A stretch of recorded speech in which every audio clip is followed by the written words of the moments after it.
Welcome to TAP Talk Episode 7. Our focus today is on the importance of preparing for a job interview. We are thrilled to have Joint Base San Antonio Transition Counselor as our guest. In this podcast, Mr. Woodworth and Mr. Hurd, our National Director, will offer valuable advice and tools to help you succeed in getting hired by your desired company. Prepare for your job interview by taking notes with a pen and paper during this podcast. These techniques will make you stand out from the crowd. Let us give a warm welcome to Jeremy Woodworth and Mr. Walter Hurd.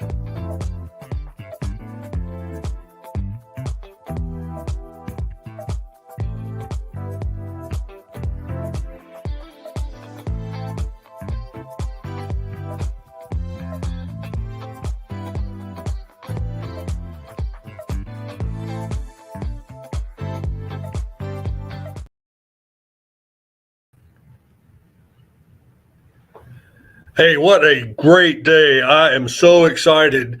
We are hosting TAP Talk number 7, and we've had some great speakers. We got another one today we're going to introduce you to here in just a couple minutes, but we've talked about all aspects of TAP. We've talked about the Veterans Administration.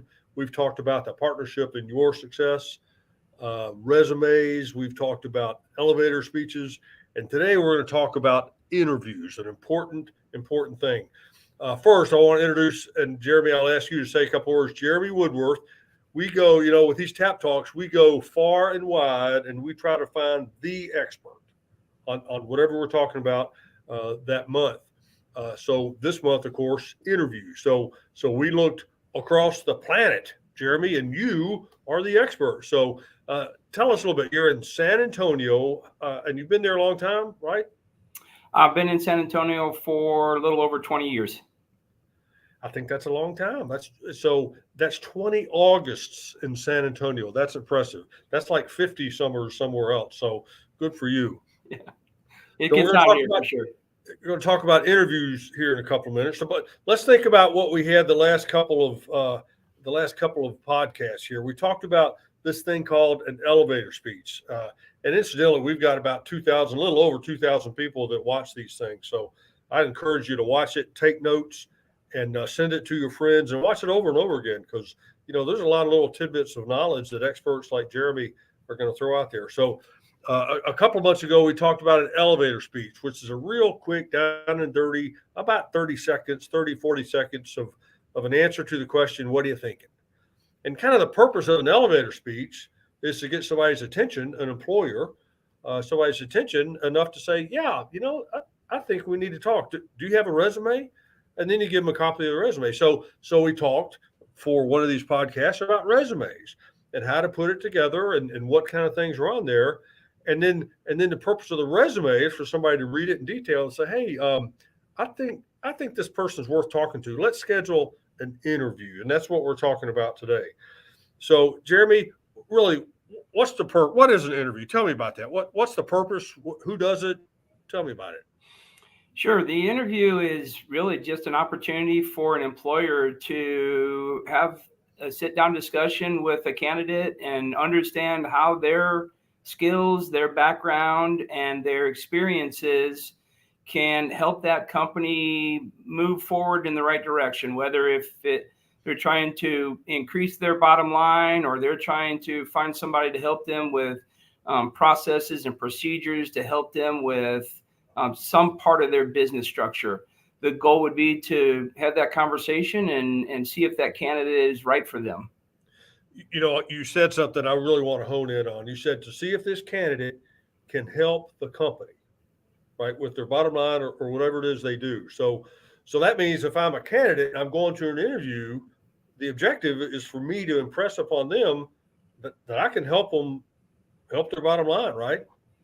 Correct. Yeah. You want to showcase what you can do to ensure that you're helping them either increase their profits or lower their loss per capita. Give them an opportunity to see how you can immediately come in and improve their profit and loss statement. Okay, so to do that, let me just pull that string a little bit further here. To do that, the person being interviewed has to do some homework, right? They have to see what this company's about and what their profit loss looks like and what are their strengths and weaknesses. How does that play out?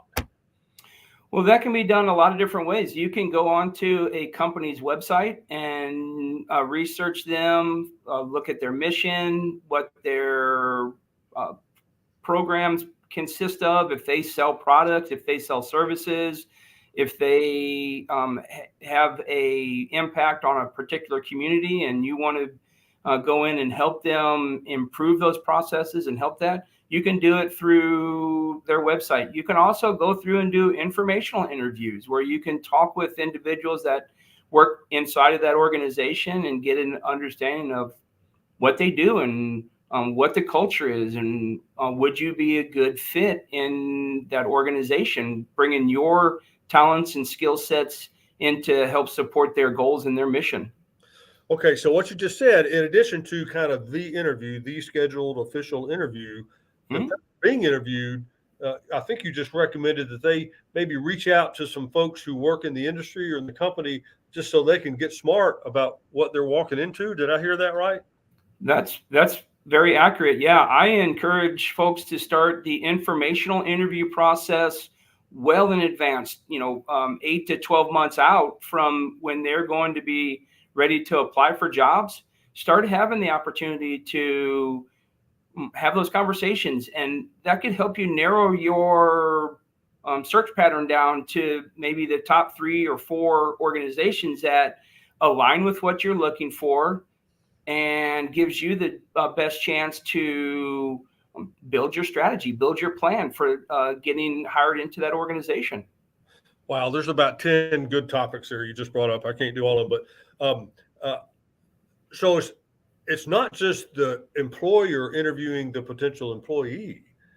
It's the employee looking hopefully at multiple employers and trying to get that best fit, right? So maybe this company is not the one, but maybe this company I really like.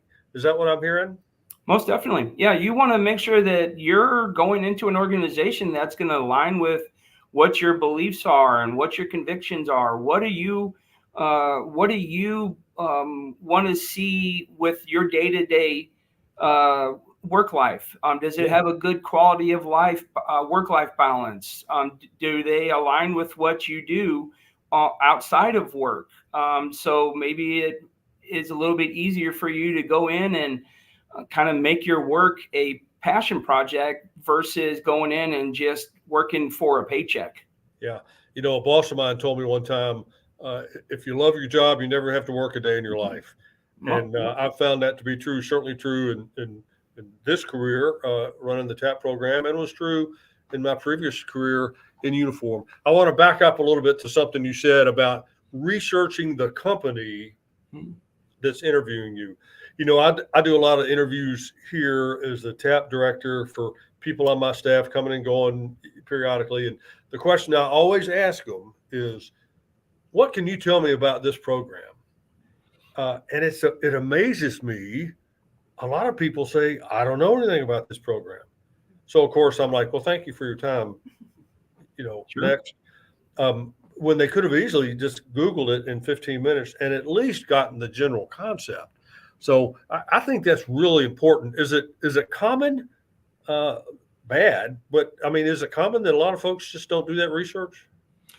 I believe that to be the case. And unfortunately, that is one simple step that a candidate can take to set themselves apart from others.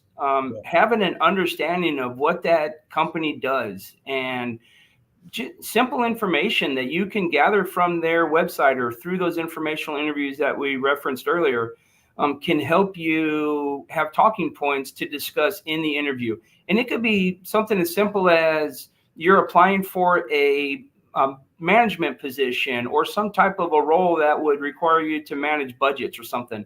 And understanding what size of budgets they have or what type of teams or what type of leadership structure they have could help you develop some answers in advance before you even step foot into that interview so that you are more prepared and ready for that interview process. Yeah. Prep work always matters. You said answers in advance. So let's kind of hit on that for a little bit. Each interview, there are probably some common questions, right, that get asked in every interview. Tell me about yourself, or describe a time when you were really challenged. What's maybe the most one or two common questions, and then if people know that, they can kind of have their answer on the tip of their tongue before they go in. Does that make sense? Oh yes, most definitely. Yeah.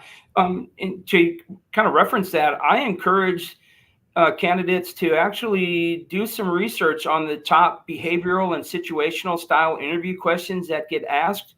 And you can do some simple searches on the internet for the top 25 style behavioral or situation style questions, and start to develop some responses.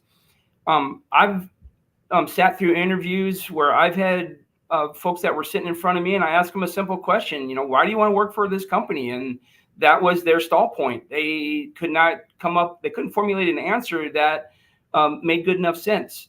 So you have to be able to think through the idea, like, they're going to ask you questions about, tell me about yourself. And that kind of references back to the elevator pitch. And what does that look like?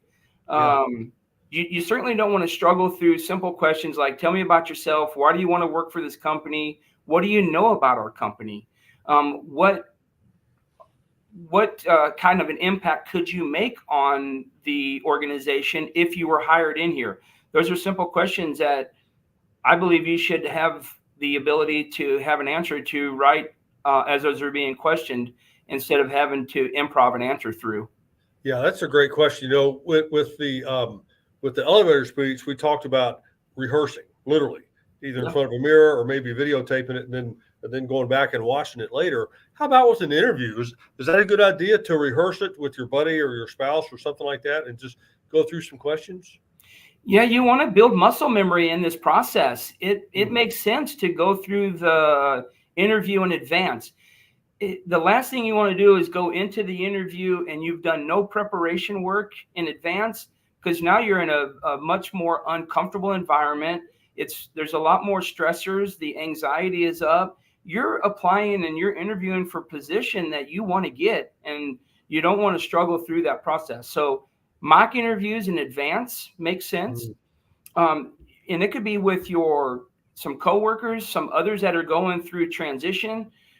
There's an amazing program that's out there called Candorful, and it's a program for our military population to go through and do some mock interviews with some HR professionals where they will give you feedback and provide you some insight as to what you're doing right and what you're doing wrong. And the goal is to help you build that muscle memory and become more proficient in that. And then doing mock interviews with others that are in the transition space, some coworkers or a peer or a mentor can help you become more comfortable, and maybe even just work through some those little idiosyncrasies that you might do, how you sit, how you move your hands, different things. You want to get into that interview and start finding out where you are challenged. Yeah, I guess kind of like anything else, the first couple of times you do something, it's hard and confusing, but after you do it 50 or 100 times, you've got it down. So an interview, your ability to think off the top of your head, and most importantly, kind of have those answers that they're going to ask you. And have them in the back of your head so you can just kind of flip it out. Now, let me ask you a question about what to wear. When we talked about the elevator speech and the resumes, we really stressed that you tailor them for a particular industry or a particular corporation, right? So if I want to be a lineman for the county, that's a different resume than to be a bank investment person. And it's a different elevator speech when I'm talking to somebody at my kid's soccer game, depending on who we're talking to. So let's talk about an interview, and what do you wear to an interview? That can vary greatly. So if your role that you're trying to apply an interview for is going to be for some type of a trade skill, or you reference a lineman for the county, I would not consider that to be a interview that you would want to wear a 3-piece pinstripe banker suit to.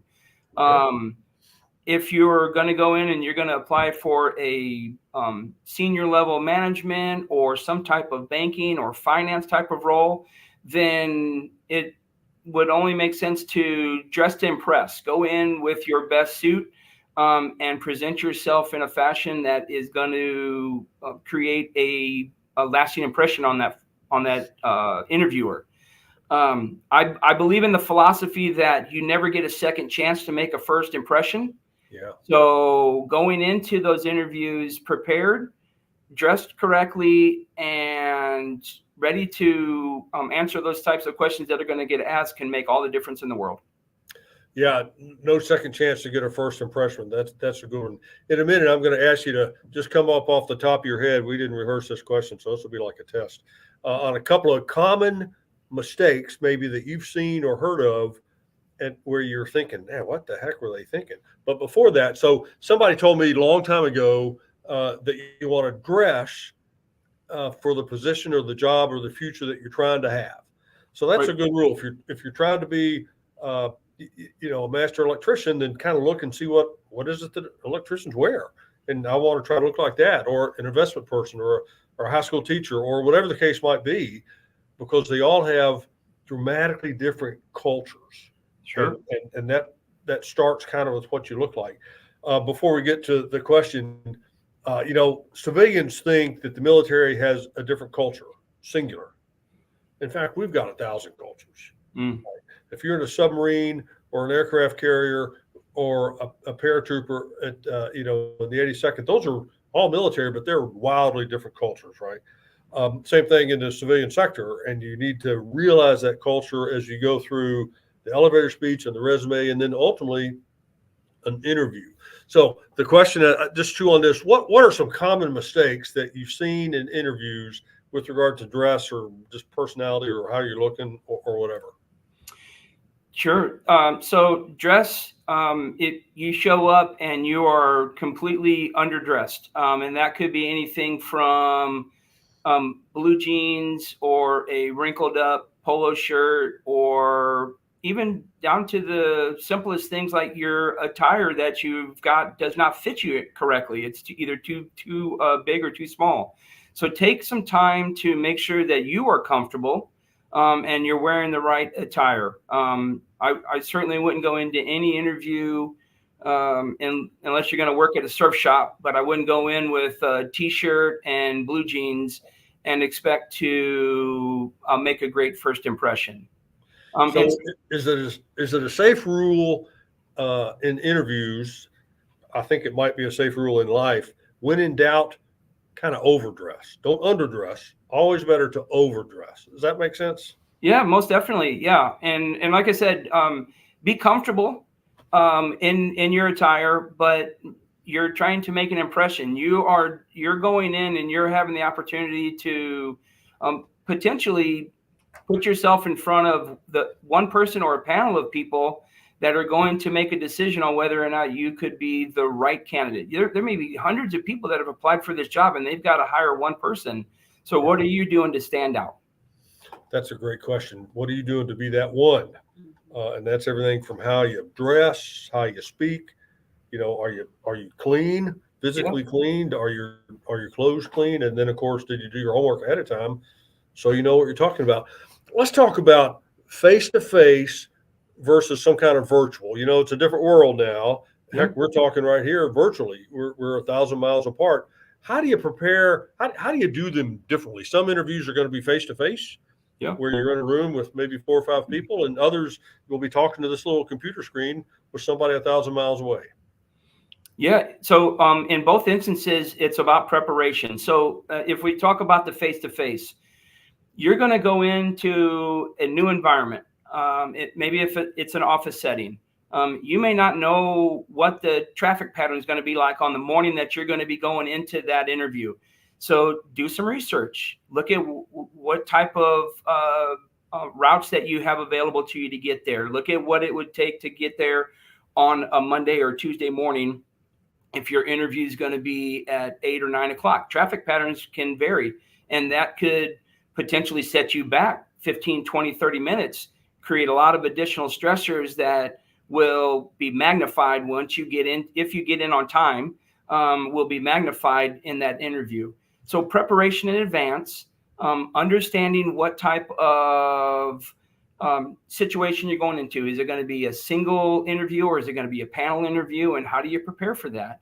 So I think from a in-person perspective, doing as much as you can in advance to set yourself up for success in that morning or that the day of the interview.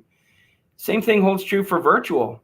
I'm not a technologically savvy guy, but when I have to do virtual interviews, I want to at least know that my computer is going to work. I've got my Wi-Fi set up.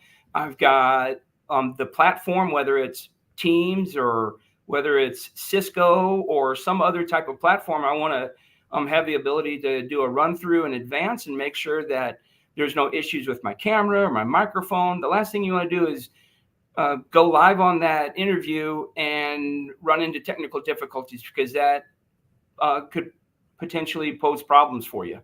Yeah. Nothing says don't hire me better than being 20 minutes late if it's face to face, or halfway through, not knowing how to turn your mic on or camera on. How about cameras? I mean, cameras on or cameras off? What do you think? Cameras on. I say cameras on. This is, once again, it's your opportunity to make that first impression. So dress accordingly for the interview. Just like if you're going to go in person, dress like you're going into an in-person interview. It creates a sense of accountability within that environment. You're going in and you're setting that expectation with the end user, the interviewer, that you're serious about this job. You're serious about becoming a part of their team. I just thought of something. So many jobs now either are virtual or they rely heavily on virtual. So just kind of your atmosphere, what's your background look like? Are you wearing real clothes or are you still in your pajamas, comb your hair and stuff like that? Really, it's almost a pre-test. It's a work sample of something that you may be doing long term. Yeah. So how long are interviews? I mean, is this a 10-minute thing or are we talking a 4-hour marathon? What do you think? And that's all going to depend. There are phases of interviews. In most organizations, there's going to be a series of interviews that you go through. And as you progress through those interviews, the length of those interviews may get longer. And it also has a lot to do with the role that you're interviewing for. If you're going in and trying to be a senior leader, or if you're going in to run teams or manage large budgets, there may be a lot more questions that they're trying to get answers to. If you're going into IT or cyber type of roles, they may put you through some tests to determine if you have the skill sets and the background experience to meet their business needs. So it really varies on the job and what phase of interviews you're in that will determine. But I would always expect that interview is going to be a minimum of an hour long, if not maybe an hour and a half long. If it goes shorter, then you bought back a little time for yourself. Yeah, so about an hour-ish to kind of get your head around it. That makes sense. And, you brought up work samples or test. If it's an IT person, you want to actually, have them do something. We recently had or we frequently have a writing sample in our interview processes because writing is so important in what we do, communication. So is that a normal thing, a work sample of some type? It is, most definitely. And a big part of the interview process is for that employer to get a better understanding of what that skill set looks like within that individual. So if it's doing work samples, if it's doing essays, if it's putting them through some type of hard set test, that's going to help them narrow their candidate base down for them to make the right decision. So I think it's common today. It's becoming more common, especially when you're working with a lot of technology. Having specific certifications or certain backgrounds is great. That's a good hard skill, but how do you apply that to their business for you to be an asset to them and not a liability? Be an asset. That's the point we're trying to get across, isn't it? To be an asset. When I was going through TAP a long time ago and interviewing or getting into the interview business being interviewed, a mentor told me that it's all an interview. So Sure. we kind of have in our mind the interview starts at 9, it's going to be over 10 or something like that. But in fact, if you just go through the mindset, the whole day is an interview. Showing up 20 minutes early, that's an interview. How you park in the parking lot. Make sure you don't, dump your coffee cup in the parking lot, and all that stuff. And even in some cases, they may take you to lunch. It may be a longer thing. Maybe come back tomorrow. Maybe, talk to. But is it true that that's all kind of the interview process? Oh, most definitely. Everything should be, you should anticipate that you're being evaluated or watched through this entire process, even all the way down to when you walk in and you interact with that front desk personnel. How are you talking to them? What type of demeanor do you have? That could say a lot about who you are as an individual. And then even after the fact, I encourage folks to send follow-up emails post-interview. And how you communicate and how you articulate your response could be the determining factor on whether or not you get chosen. A follow-up email, like a thank you note. Is that kind of what you're saying? Most definitely. Thank you for your time. I appreciate the opportunity to interview for this position. I enjoyed our conversation. I'm anxiously awaiting to hear back from you on what next steps will be. Something as simple as that can help you stand out from the other 95% of the candidates that are interviewing for that position. Boy, that's a great piece. So if you get into your mind that the whole point of an interview is to have a positive first impression, proving that you can somehow help their bottom line, whatever it is, and that's all the way from how you park your car in the parking lot, are you nice to the person at the front desk, do you spit your gum in the trash can or in the weeds or in the bushes or something, and then the follow-up thank you note at the end, which I'm guessing is just a couple of sentences, right? Nothing too significant. No, it doesn't have to be lengthy. It's not a dissertation. You're just trying to explain to them that you appreciate their time and you are looking forward to hearing back from them on what your next steps would be. And I would even go as far as saying, like, when you're on the phone with folks, whether it's the interviewer or if it's their scheduler that's calling you and having the conversation, be respectful, be mindful, smile through that conversation. Most people don't realize that you can tell if a person is smiling on the other end of a telephone. And if you're not setting yourself up for success through those little bitty steps, the process is going to be much harder for you. Boy, that's a great one. People can tell when you're smiling on the telephone. And really, if they're not going to be excited to come work here, then don't come work here, please. Correct. So let me, I have more questions than we have time. I'm going to ask you a couple, though. In a minute, I'll just ask you to sum up kind of the takeaways for the audience. But first, how about this? As the last question in an interview, is it appropriate for the person being interviewed to ask any question of the people interviewing them? Yes, most definitely. I think that you miss an opportunity to have some questions answered if you don't have some pre-scripted questions that you go in with. So 2 or 3 questions, nothing extensive.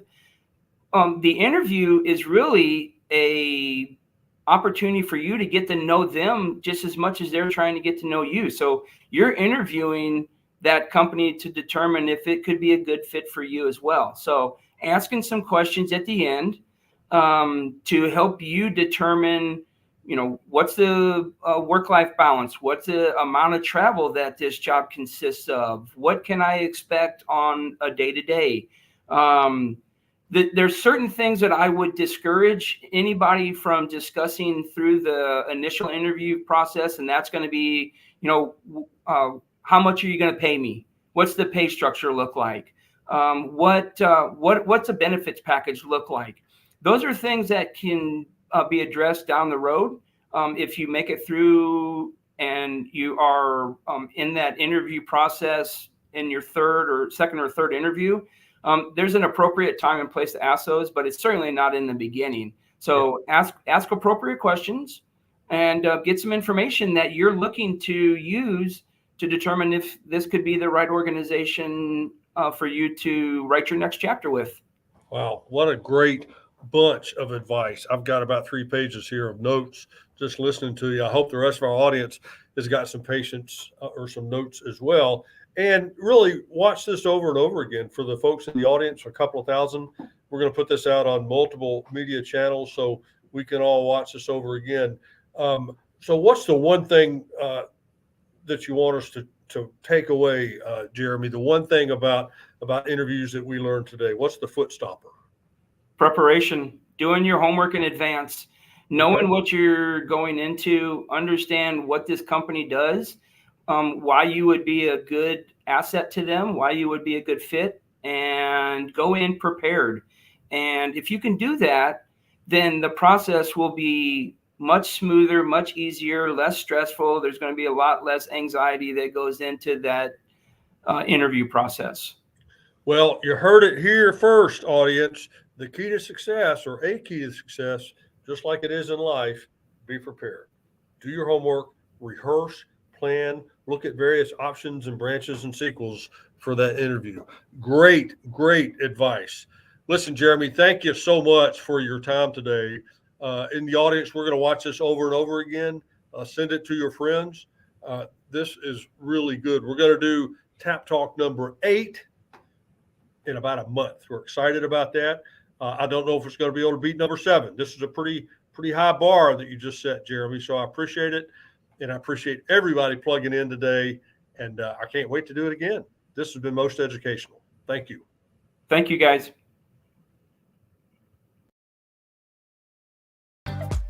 Thank you for tuning in to episode 7. The information shared in this episode will be highly beneficial for your success. If you have any questions or need guidance, please don't hesitate to contact your local TAP Center. Our monthly podcast is designed to help you navigate the challenges of your transition. Always remember that investing time in your transition is one of the most important decisions you can make for your future.